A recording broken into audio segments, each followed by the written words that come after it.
I, Professor Bhavesh Kumar Chauhan, welcome you in the course code KEE 302, which is Electrical Measurement and Instrumentation. In continuation with the previous discussions, today we will discuss the electronic measurement of power and particularly electronic multimeter. So, it is one of the important discussion, and in the coming half an hour we will primarily discuss introduction uh, introduction about measurement of power with the help of electronic instruments.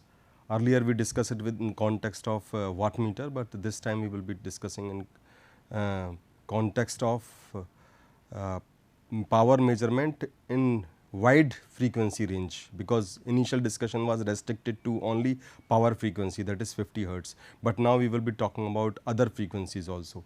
Then we will talk about measurement of power as such in principle per se, then measurement of power at audio frequency, and then radio frequency as I said earlier, and then electronic multimeter, that will be the major part of our discussion, and then we will conclude. So, measurement of power at audio frequency. In this context, we must understand, as I said earlier, that earlier we were using manual mode, in which there were two coils, that were pressure coil and voltage coil, okay. And then with the help of electromagnetic phenomena or electrostatic torque was developed, okay, with the interaction of the magnetic field, which was developed as a result of the pressure coil and the current coil. Current coil was carrying a current proportional to the current, and the voltage coil or so called pressure coil was carrying the current proportional to the voltage, and the interaction of their magnetic field used to create a magnetic torque, and that torque used to give the deflection to the pointer. So, this deflection in the pointer was proportional to the measurement of power. Okay. But now, in this discussion we will be not basically focusing on power frequency. Earlier instrument was restricted in use to power frequency, but now we will be discussing on audio frequency and other higher frequencies. So, we frequently need to measure the output power of certain electron devices like amplifiers and oscillators. Okay. These are electronic devices, okay. And the frequency involved in such devices are generally audio frequency. What is the range of audio frequency? It is basically up to approximately 15 kilohertz. Okay. So, you can understand it is not 50 hertz, which is a power frequency, it is up to 15 kilohertz. So, that is 15,000 hertz, or radio frequency, which are even above 15 kilohertz. So, you can understand we are talking at a very high frequency level. So, there that conventional wattmeter are not successful. Okay. So, the dynamometer type of wattmeters are not suitable for these measurement at these high frequencies, since they are designed to operate only on a power frequency, as we have said earlier. Okay. And there are number of methods for the measurement of power at these frequencies, and the simplest method which is there is use of dummy resistance. So, basically it is to connect a dummy load, okay, at the output terminal of the device under test. So, we basically make use of the dummy load at the output terminal of the device, which we are doing the test. Okay. So, you can understand, you can see these are the electronic meters, power meters, which you can see the different devices that you will see in the advanced lab, or those labs which are making use of the electronic wattmeter. Okay. So, this you can see as per the appearance that they are, that is very different than the conventional wattmeter. Okay. And now, these are also the other diagrams of electronic wattmeter, just to make you familiarize, so that when you come across them you are able to identify. Okay. So, now this measurement at audio frequency, that is up to 15 kilohertz, then either the voltage drop across the dummy load or the current through the dummy load. So, ya to voltage, one way is to measure the voltage, okay. If you have an idea about the voltage across that dummy load, which you have connected to the instrument under test, or the dummy load current passing through the dummy load. So, using some instrument like rectifier or thermocouple types, because thermocouple are, they are frequency independent. So, since they work on the thermal types, and similarly rectifiers also do not get influenced with the frequencies setups. So, what is preferred for the purpose of measurement of whether voltage or current through the dummy load, we prefer rectifier or thermocouple types devices because they can work at high frequency. Okay. So, knowing resistance, let us say R1, which we are using as a dummy load, of the dummy load we can calculate the power input. And what will be the power? So, basically it makes use of certain estimations. Okay तो थोड़ा गणना की ज़रूरत पड़ती है, direct measurement के reference में नहीं है, लेकिन अगर आप कैलिब्रेट कर लें स्केल को तो आप डायरेक्ट मेजरमेंट भी कर सकते हैं. Otherwise what we do, we calculate the power by E square R. सो जो डमी लोड है उस आर के अक्रॉस आप वोल्टेज मेजर कर लेते हैं, उसका स्क्वायर कर देते हैं एंड देन डिवाइड कर देते हैं, you come to know the power, or you calculate or you measure with the help of rectifier types or thermocouple types instrument the current through this dummy load, that is resistor R, and then you take a square of it and then you multiply it with the R which is known to you, then also you can calculate the power. So, this is a two mechanism where E is the voltage across the dummy load or I is the current through the this dummy load. Okay. So, now measurement of power at radio frequency means if you are going beyond 50 kilohertz, then what is the mechanism? In that case also you make use of a non-inductive type resistance R, which forms again the dummy load, and it is connected across the output terminals as in the earlier case under the test, and the value of the resistance R, okay, that should be approximately equal to that of the output impedance. That is a condition, okay, when you are measuring even above more than 15 kilohertz. So, that this dummy load resistance should be comparable with the output impedance of the device. That is a condition, precondition that you must remember. Okay. So, also the resistance value should be high, okay, enough to dissipate, okay, the value of the power at output level, means this R should be so significant, so or should have such a large value that it can easily dissipate the power output, okay, through it, means of course with the help of I square R losses. Okay. So, the AC voltmeter is the high resistance rectified type instrument, which is basically preferred as an instrument for the measurement of. So, rectified type voltmeter can be used, or P is equal to E square by R. So, with the help of this estimations you can find out the power. Okay. So, if this voltmeter is used with a fixed value of the resistance of dummy load, its scale can also be directly calibrated in terms of the power output at audio frequency. And what will be the formula in that case? That will be E square by R. So, if you can calibrate that, you can set up a scale, then you can measure the direct scale can be formed. So, because it will follow a certain proportional relationship, and that will be P will be proportional to the E square by R. Okay. And but what type of voltmeter to be used in such a case? That in rectifier type voltmeter should be used in such a case for the measurement of power.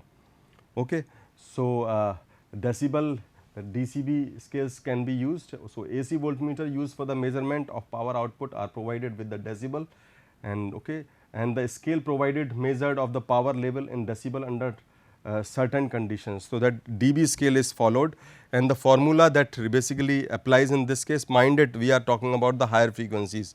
So, this is basically dB equal to, for the purpose of comparison. So, if you can with the help of logarithmic case, if you know the already a standard test instrument, and of course, you can compare these range with the help of P2 by P1. So, if you have a standard value, of course, you can compare it with the unknown values, and that can be seen in form of a dB scale. So, that basically you can say that it works on that comparative method, and since a proportionality is followed, so you can easily compare this and can know the known unknown value in terms of the known value. You can know the unknown value in terms of the known value. Okay.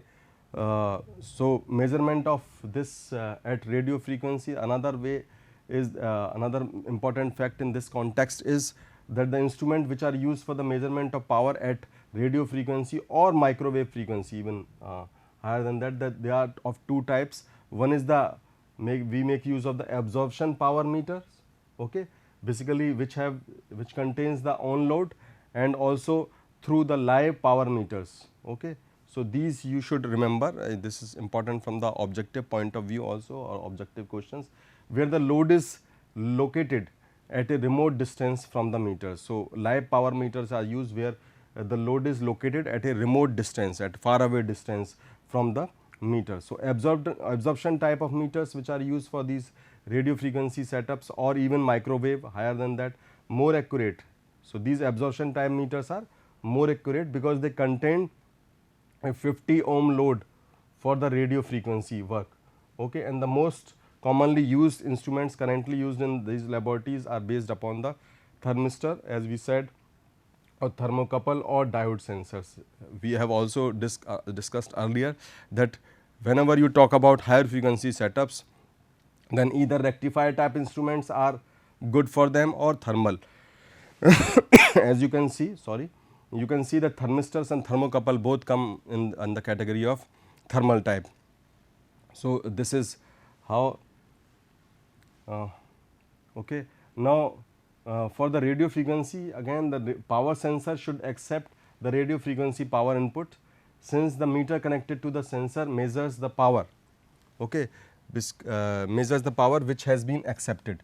So, you can see that a power sensor is also a key component, and the condition is that it should accept all the radio frequency input. Okay.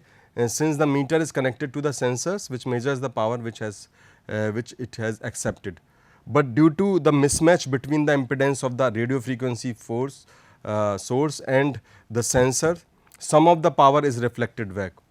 So, this is a keyword that must be remembered, that mismatch. There is a likelihood of the mismatch between the impedance of the radio frequency source, radio frequency source and sensor. Okay. Ideally, it should not be there, but it is very likely that there will be a mismatch between the impedance of the radio frequency source and the sensors, and some of the power basically because of that will be reflected back and not dissipated in the sensor, that it will not be dissipated in the sensor, and ideally it should be dissipated all. Okay. That is why there was a precondition of a significantly higher resistance. So, if Pi basically denotes the input or incident power, then PR is the reflected power. Okay. So, there will be some reflected power, ideally it should be 0, but no, due to the mismatch between radio frequency source and the sensor, there will be some PR, it will be non-zero, and the PD, in that case the power dissipated in the sensor will have a certain value. Of course, you can see that Pi will be equal to PR plus PD, that is what conditions. So, ideally Pi could be PD if PR is 0, but in practical case you can say that PR is not 0, hence Pi is equal to PR plus PD. Okay. So, this is how the setup looks like for the radio frequency measurement. This is a graphical representation of the same for the measurement of power. Okay. Now, the multimeter is basically you must have seen that there are two FET, it makes use of the resistance. The simplest diagram of simplest representation of this is basically that it is an electronic multimeter, okay, which is versatile, because it is one of the most versatile laboratory instruments, which is capable of measuring DC, AC, currents, voltage and resistance. So, like it can do multiple functions. You can see DC and AC currents and the voltages as well as resistance. That is why we call it as a versatile instrument. So, it is a versatile instrument because it can do many functions. Okay. And the multimeter generally basically consists of the following. What are the major components of this multimeters? The major components of this multimeter is you can say first of all is the balance bridge DC amplifier. So, mind this word, balance bridge DC amplifier, this is the one component, and another is a PMMC indicating instruments. So, these are the two initial principal components. I repeat, it is a balance bridge DC amplifier, another is PMMC indicating instrument. What is PMMC? As we all know that it is a permanent magnet moving coil instruments. Okay. And then another component which is an important and integral component of a multimeter is a range switch, with the help of which of course you can manipulate the range. What does it do? Which is as an attenuator, which works as an attenuator to limit the value of input voltage to the desired value. because if it is higher, you do not apply it as it is, rather you attenuate, you reduce it down, so that because your measurement circuit can only afford certain minimal voltages, otherwise there will be likelihood of the insulation failure. So that is why you initially bring it down with the help of attenuation process, and then of course you make it affordable in terms of the insulation issues to the measuring setup. So a range switch is there, and which helps you to attenuate. Now another component is rectifier, which basically helps you to change the AC to a proportional DC value. Okay. So that is also one of the integral component, because you make use of this device for both AC as well as DC. So if it is already DC, that is not a major issue, but if it is AC, of course you need a help of rectifier to convert this AC into the DC value. Okay. And beside that, internal battery is also required. So that internal battery is another important component of a multimeter. Okay. And additional circuitry is also to be there for the measurement of resistances. So an additional setup is provided for the measurement of resistances. Beside that, over and above, there is a function switch, because since it is versatile and it do multiple functions. So for which function you are going to use it, either you are going to use for current measurement or voltage measurement, AC, DC, of course, and then resistance. So you can see resistance, current and voltage. So of course function switch helps you to really ensure that which sort of parameter you are going to measure. Okay. So this is basically helps you to select various measurement functions of the instruments like current, voltage and resistance. Now in addition to that, you can see that the instrument has a built-in power supply also. Okay. Rather than an external supply, it has a built-in power supply, okay, for the operation on the power mains, and also many cases one or more batteries for the operation as a portable test instrument. So it has an inbuilt power supply. Of course, the external supply can always be a backup sort of mechanism. You can always make use of them, but of course to make it portable, what is desired and what is usually provided is an inbuilt supply, and if it needs more supply, you can provide an additional backup. Okay. So these are the components which are part of this, as we saw, that function switch, range switch, okay, balance bridge amplifiers, PMMC indicator instruments, internal battery, okay, and so these are the essential component of the multimeter. Okay. Now a balance bridge DC amplifier, as we said that it is an integral component of this. Basically it use two FETs, field effect transistors, which are reasonably well matched. Okay. So that is a preconditions, that you make use of the field effect transistors, which are basically well matched for the current gain. So this is an important term. So you make use of in multimeter, electronic multimeter, two FETs, and these are basically well matched for the purpose of current gain parameter to ensure the thermal stability. So why you need well matching of these two FETs in terms of current gain, because you want to provide it with thermal stability of the circuit. Okay. So that is the preconditions, and the two FETs they form the upper arms of the bridge. So they form the upper arms of the bridge. Okay. And the source resistance R1 and R2 together with the zero adjustable resistors R3. What is R3? R3 is the zero resistors. So that form the lowest bridge arms. So R1, R2 form the upper bridge arm, and R3 basically forms the lower bridge arm, and the PMMC instrument basically. So you can see R1, R3, R1, R2, R3, they are helping in forming this balanced bridge, and the PMMC instrument is basically connected between the source terminals of FETs, okay, and the representing two opposites corners of the bridge. So it is basically representing the two opposite corners of the bridge. Now another important parameter in this multimeters, functionally you can see that in case no input signal is applied to the gate terminals of FETs, these two FETs which we saw in the initial diagram, these gate terminals, they are at the ground potentials. So when you do not provide any input, then these FETs gate terminals are at a ground terminals. So ideally basically no current should flow through the meter in this case, but in practical case the situation is somewhat different, that on account of the some mismatch between these two FETs, because ideally they must really well matched or ideally matched, ideal mesh should be there for the thermal stability for the purpose of current gain, but actually there is some slight mismatch, and on account of that, of course, the difference in the values of the resistors, okay, a current does flow.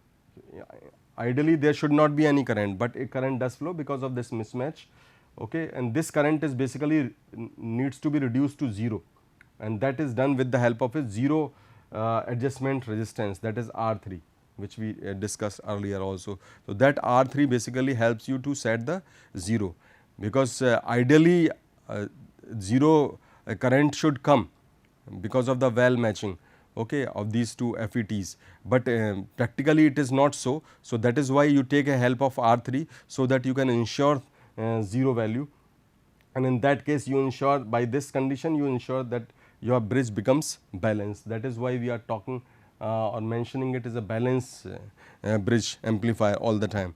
Okay. So, basically when a positive voltage is applied to the gate of the input transistor, let us say Q1, then its drain current basically it increases and it causes the voltage at the source terminals, which is a very common conditions, that if you apply, initially there was no voltage apply, but as soon as you apply the voltage, then the drain current will definitely increase, and this drain current will cause the voltage at the source terminal to rise, sorry, and the resulting unbalance between Q1, उससे क्या होगा, आपने input terminal पे voltage apply किया था positive voltage, तो फिर unbalancing conditions between Q1 Q2 will arise, okay, and which is basically indicated by the meter movement. उससे क्या होगा, meter movement, it will result into the meter movement, and whose scale is calibrated to agree with the magnitude of the applied this. तो आप input जैसे ही voltage लगा रहे हैं, तो उससे गेट पे जो है ट्रांजिस्टर्स के आप देख रहे हैं कि वोल्टेज राइज करेगा, उससे ड्रेन करंट इंक्रीज़ करेगी, ड्रेन करंट इंक्रीज़ करेगी तो वो वोल्टेज को it will cause the voltage at the source terminal to rise, तो सोर्स टर्मिनल पे वो राइज कराएगी ऊपर जो आपके सोर्स टर्मिनल रहता है, एंड देन इससे क्या होगा कि अनबैलेंसिंग होगी Q1 Q2 में, और उससे क्या होगा, मीटर में मूवमेंट आएगा, there will be indication. Okay. So, the maximum voltage that can be applied to the gate of Q1 basically is considered to, it determines the operating range of FET, कि कितना लगा सकते हैं वो depend करेगा कि आपके FET की ऑपरेटिंग रेंज कितनी है. Okay, and that is usually in order of few volts only. The range of the input voltage can easily be extended by attenuator या रेंज स्विच. आप रेंज स्विच से इस रेंज को या attenuator की मदद से आसानी से मैनिपुलेट भी कर सकते हैं. So, the unknown DC input voltage basically is applied through a large resistor in the probe body to resistance voltage divider. तो अगर आपको बेसिकली अगर अननोन DC वोल्टेज को मेज़र करना है, तो ये अप्लाइड किया जाएगा through the large resistor. You will be applying it through the large resistor with the help of the probe body to the resistive voltage divider.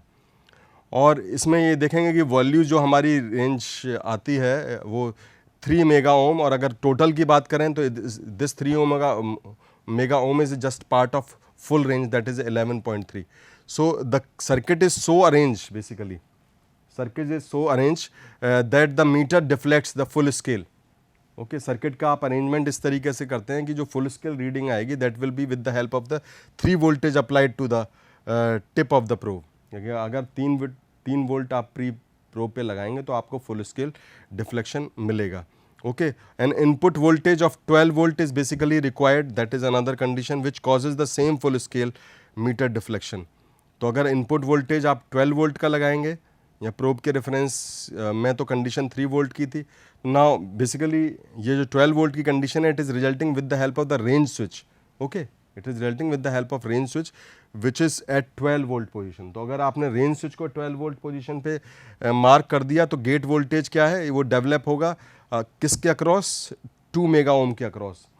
Okay, which is of the total divider resistance of 11.3. तो ये 11.3 का एक सब part है 2 mega ohm. तो अगर आपने 12 पे मार्क कर दिया है इसको रेंज स्विच को, तो फिर उस केस में 12 वोल्ट के ही आपको फुल स्केल डिफ्लेक्शन मिलेगा.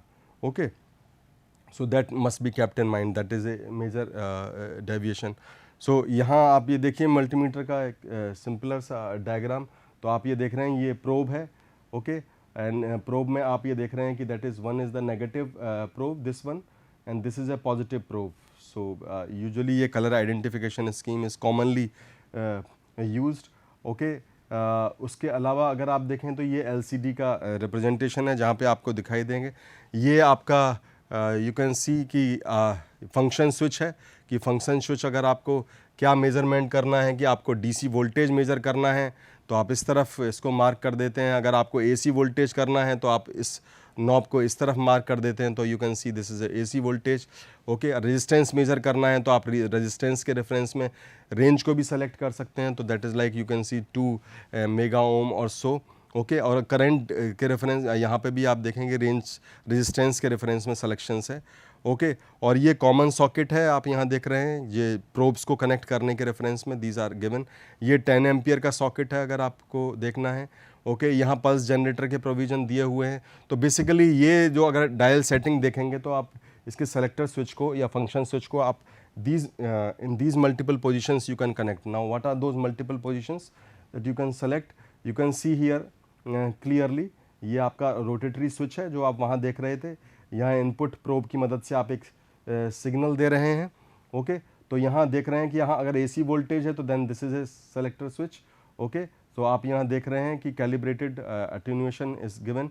यहाँ पर क्या है, ये AC करंट है, this is you are seeing this, ये DC करंट है, ओके। अगर DC है, ओके, ये DC वोल्टेज है। तो यहाँ गौर देने वाली बात, the point that you should be really checked here is that कि जब ये AC में है तो यहाँ कैलिब्रेटेड एटेन्यूएशन किया हुआ है, ओके, क्योंकि आप ये वोल्टेज अदरवाइज बहुत हाई होता है, यहाँ आप इसको एटेन्यूएट करते हैं और फिर रेक्टिफिकेशन किया जा रहा है। और यहाँ देखिए AC करंट है तो भी यहाँ एटेन्यूएशन किया जा रहा है, उसके बाद यहाँ पे इनपुट दिया जा रहा है। और जब DC है तो DC के बाद आप देखिए तो कोई भी रेक्टिफिकेशन प्रोसेस यहाँ नहीं आ रहा है, there is no rectification process, there is no, okay. जब AC है तो इन दोनों केसेस में आपने देखा कि रेक्टिफिकेशन का इस्तेमाल हुआ है।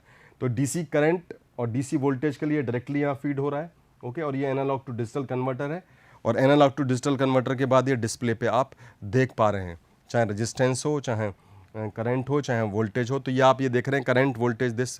और अगर रेजिस्टेंस करना है तो यहाँ बफर के रेफरेंस में, तो आप यहाँ देख रहे हैं कि कांस्टेंट करंट सोर्स का इस्तेमाल किया है। अगर रेजिस्टेंस के रेफरेंस में तो ये रेजिस्टेंस के लिए आप ये देख रहे हैं ये टर्मिनल है।